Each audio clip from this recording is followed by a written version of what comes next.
Em 2024, o SP500 rendeu 25%. No mesmo ano, o investidor médio que tinha dinheiro investido exatamente nos mesmos fundos ganhou apenas 16,50%. Repara bem nisto, não estamos a falar de pessoas que escolheram mal os seus produtos. Estavam investidas nos mesmos fundos, no mesmo mercado, no mesmo ano. E ainda assim ficaram quase 9 pontos percentuais atrás do próprio mercado em que investiram. E isto tem um nome, chama-se Behavior Gap, o fosso de comportamento. E há exatamente um estudo publicado todos os anos, há mais de 30 anos, que mede exatamente esta diferença entre o que o mercado rende e o que os investidores reais conseguem embolsar.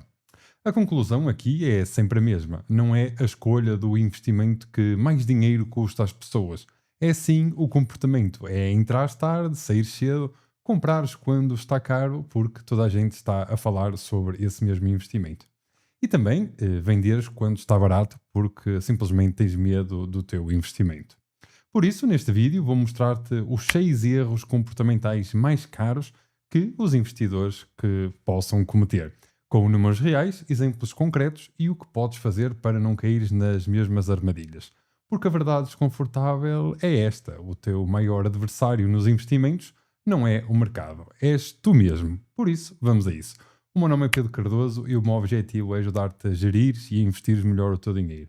Por isso, deixa já o teu like neste vídeo e segue-me que eu quero te ajudar. Vamos então começar pelo estudo que dá nome a este vídeo inteiro. A Dalbar é uma empresa independente de investigação financeira que desde 1994 publica todos os anos um relatório chamado de Quantitative Analysis of Investor Behavior, o QAEB.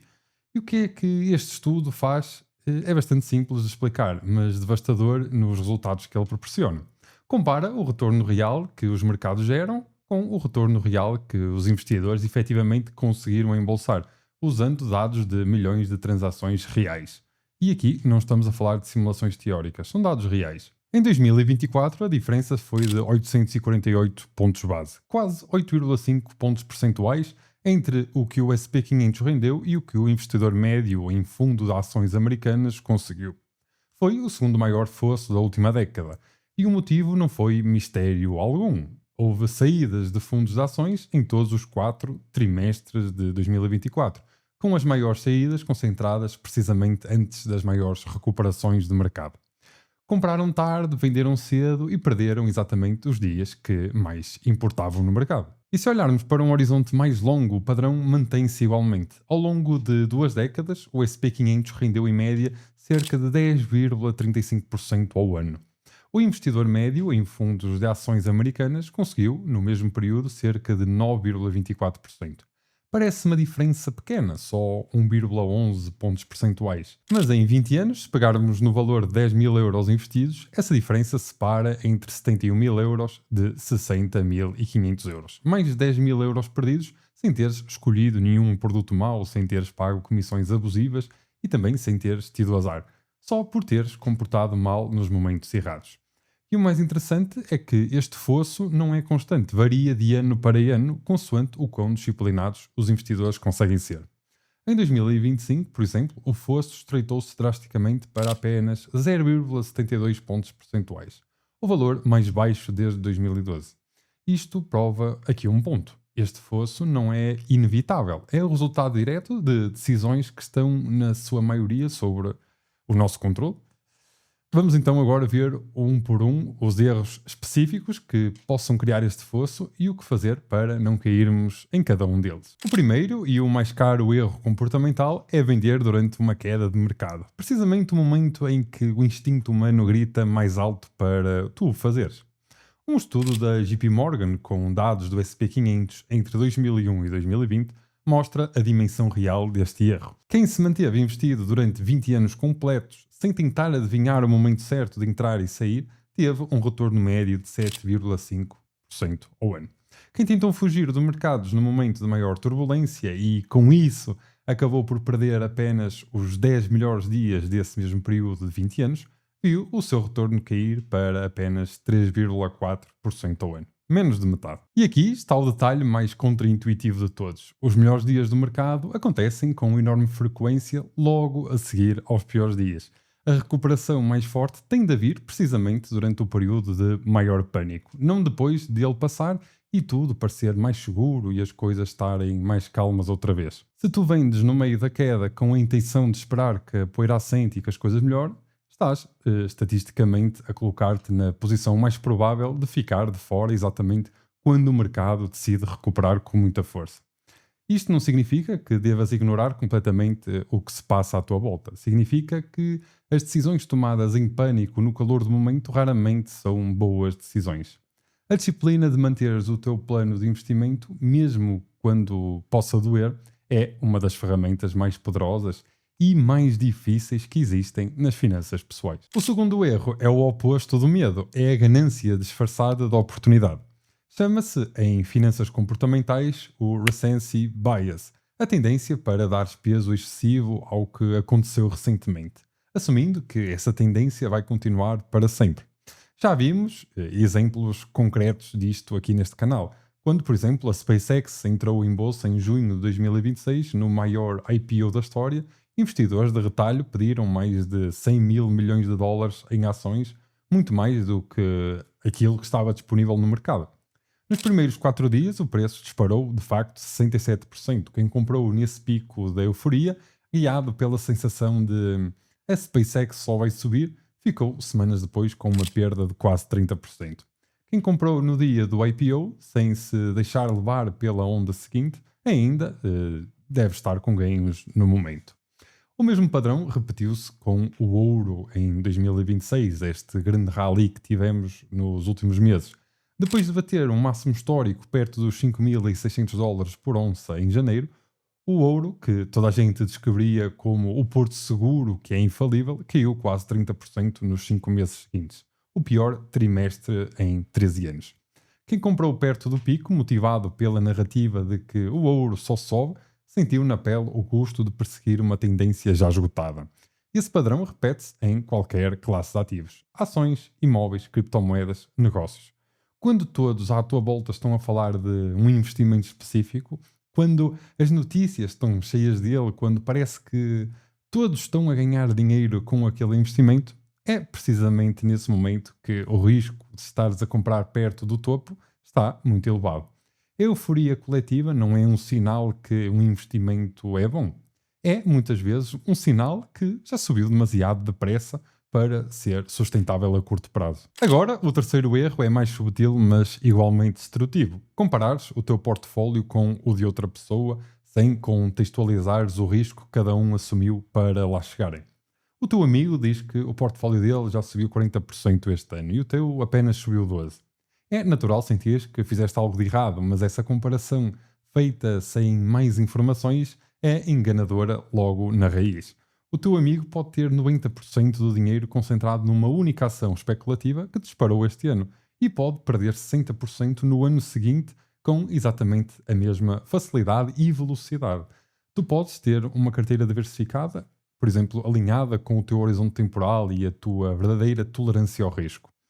E ele está a crescer de forma consistente e sustentável sem os altos e baixos que caracterizam, por exemplo, apostas concentradas em únicas ações. E o que de facto esta comparação constante provoca na prática é uma pressão silenciosa para tomar decisões que não fazem sentido para o teu perfil de todo. Concentrares, por exemplo, mais dinheiro numa aposta arriscada só porque os outros estão a ganhar mais naquele investimento, ou abandonares a tua estratégia sólida porque pode parecer lenta demais comparada com histórias de sucesso que ouves à tua volta.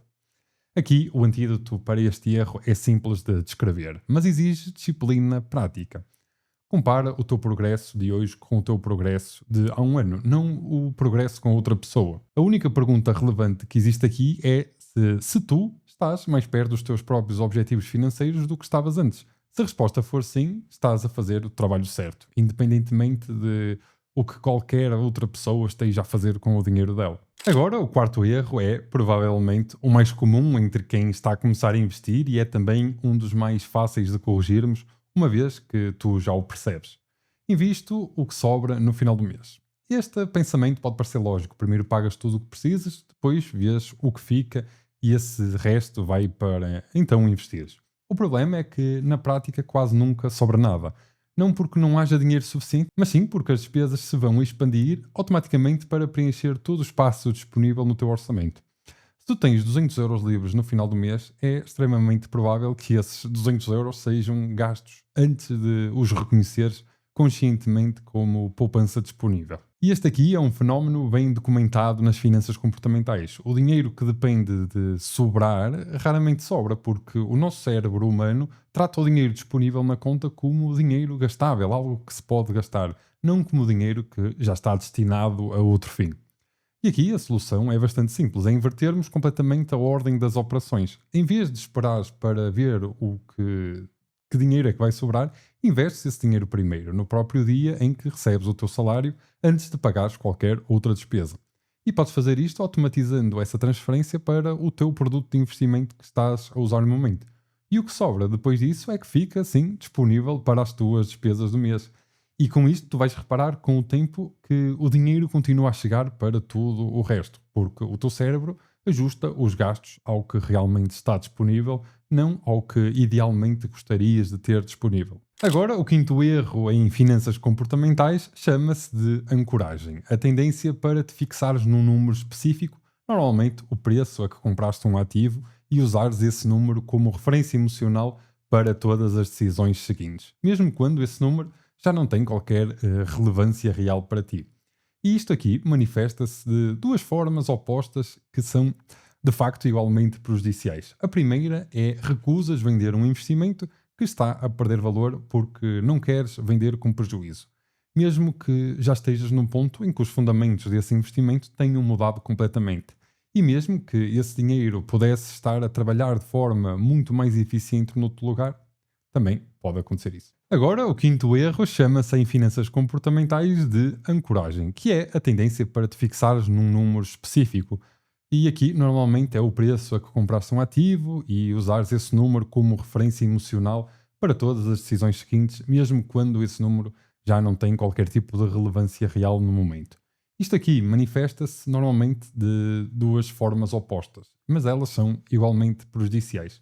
A primeira é recusas vender um investimento que está a perder valor porque não queres vender com prejuízo. E aqui, mesmo pessoas em que já que reconheceram que os fundamentos desse investimento já mudaram completamente e mesmo que esse dinheiro pudesse já estar a trabalhar de forma muito mais eficiente noutro lugar. A segunda forma é vendes um investimento demasiado cedo, assim que atinge o preço a que compraste, mais uma pequena margem, com medo de que possa voltar a descer por volatilidade do mercado, mesmo quando todos os sinais apontam para continuar a crescer a longo prazo. Aqui, em ambos os casos, a decisão está a ser guiada por um número do passado, não pela análise honesta da situação presente. O preço a que compraste um determinado ativo é história, já é passado. Não tem qualquer poder preditivo sobre o que esse ativo vai fazer a seguir. O mercado não sabe nem quer saber a que preço é que tu compraste aquele ativo. A pergunta certa que deves fazer sempre é: se eu não tivesse este investimento hoje, comprá-lo-ia ao preço atual, com a informação que tenho no momento? Se a resposta continuar a ser sim, mantenha esse investimento. Se for não, a única razão para continuares a segurá-lo é o preço a que compraste. E isso, por si só, nunca deveria ser um motivo suficiente. Agora, o sexto e último erro comportamental que quero destacar é o excesso de confiança. A crença de que tu consegues, de forma consistente, prever todos os movimentos do mercado melhor do que a média dos investidores profissionais com equipas inteiras de análise. Este erro manifesta-se na prática através de negociação excessiva nos mercados financeiros, muita compra e muita venda. E aqui comprar e vender com basicamente muita frequência, exagerando, tentando entrar exatamente no fundo e sair exatamente no topo daquele investimento. Cada transação tem custos, comissões, spreads e, em alguns casos, impostos sobre mais-valias do curto prazo, que são frequentemente mais elevados do que os de longo prazo. E basicamente existem estudos consistentes que mostram que os investidores que negociam com mais frequência tendem a ter retornos mais baixos do que aqueles que compram e mantêm os seus investimentos durante longo período de tempo. Precisamente por causa da acumulação destes custos e do risco acrescido de errar o timing. E aqui este paradoxo do excesso de confiança é que ele tende a aumentar precisamente depois de uma série de decisões bem-sucedidas. Um investidor que acertou algumas vezes seguidas Começa, de certa forma, a acreditar que eu já tenho uma habilidade especial para prever o mercado, quando na maioria dos casos teve simplesmente sorte num período de tendência favorável aos investimentos dele. Essa confiança inflacionada leva tipicamente a assumirmos riscos cada vez maiores até que uma correção de mercado expõe claramente a fragilidade real dessa estratégia. E aqui, basicamente, a humildade intelectual é que é reconhecer que ninguém, nem tu, nem eu, nem os profissionais mais bem pagos de Wall Street consegue prever consistentemente os movimentos de curto prazo do mercado financeiro é, paradoxalmente, se calhar, uma das ferramentas mais valiosas que qualquer investidor pode desenvolver ao longo da sua jornada. Depois então de percorrermos estes 6 erros, a pergunta torna-se óbvia. Como é que nos protegemos de padrões comportamentais que são em grande parte instintos humanos naturais? A primeira ferramenta é a automatização. Cada decisão que retiras do momento emocional e transferes para um sistema automático, transferências mensais programadas, planos de investimento regular, é uma decisão que já não pode ser sabotada por medo ou euforia no calor do momento. A segunda ferramenta é definir regras antes de precisares delas, não durante uma crise. Por exemplo, o que é que vamos fazer se o mercado cair 20%? Devemos escrever essa regra. Quando a queda acontecer, e vai acontecer mais cedo ou mais tarde, já não estás a decidir no meio do pânico e da tempestade. Estás só a seguir uma decisão que já tinhas tomado no passado com clareza. A terceira ferramenta é reduzir a frequência com que verificas o teu portfólio. Já vimos aqui no canal, em outros vídeos, que verificar o saldo todos os dias apenas aumenta a ansiedade e a probabilidade de tomarmos decisões impulsivas e erradas. Por isso, é importante vermos periodicamente, definir até um específico momento para isso. Não estou a dizer uma vez por mês, talvez de meio e meio ano, de longe a longe. A quarta e última ferramenta é procurar a informação de forma deliberadamente equilibrada. Se só segues fontes que confirmam o que já pensas, estás a alimentar um viés de confirmação que te vai deixar cada vez mais convicto daquilo. E cada vez mais vulnerável a erros que não vês que possam estar na cara. Nenhuma destas ferramentas te vai transformar num investidor perfeito, mas cada uma delas reduz de forma mensurável a probabilidade de caires exatamente nos erros que acabamos de percorrer neste vídeo. De facto, passamos tanto tempo a debater qual é o melhor investimento e tão pouco tempo a debater quem é o melhor investidor que de facto conseguimos ser. A verdade é simples e desconfortável. O mercado não precisa de ser batido, precisa apenas de não ser sabotado por quem nele investe. E essa pessoa és sempre tu. Se chegaste a esta parte do vídeo, muito obrigado. Não te esqueças de deixar o teu like e subscrever o canal e vemo-nos no próximo vídeo.